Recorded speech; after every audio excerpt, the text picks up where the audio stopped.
کی ہماری کہانی ہے ٹوپی فروش اور بندر۔ کسی گاؤں میں ایک ٹوپی فروش رہتا تھا۔ وہ ٹوپیاں بیچ کر اپنی روزی کماتا تھا۔ ایک دن وہ ایک قریبی گاؤں میں گیا۔ اس دن بہت گرمی تھی۔ وہ اپنے تھکے اعضاء کو آرام دینے کے لیے ایک سایہ دار درخت کے نیچے بیٹھ گیا۔ اس نے ٹوپیوں کی گٹھڑی قریب ہی رکھ دی۔ تھوڑی یہی دیر میں اسے گہری نیند آ گئی۔ جب وہ نیند سے جاگا تو یہ دیکھ کر بہت حیران ہوا کہ اس کی ٹوپیاں غائب تھیں۔ اس نے انہیں ہر جگہ تلاش کیا لیکن انہیں نہ ڈھونڈ سکا۔ اسے بہت پریشانی ہوئی۔ اچانک اس نے اوپر کی طرف دیکھا۔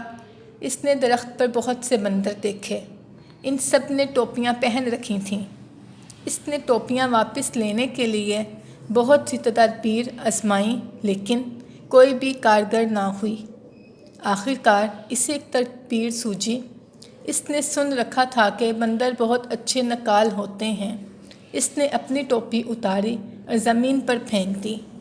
بندروں نے بھی ویسا ہی کیا۔ اس نے ٹوپیاں اکٹھی کیں اور سکھ کا سانس لیا۔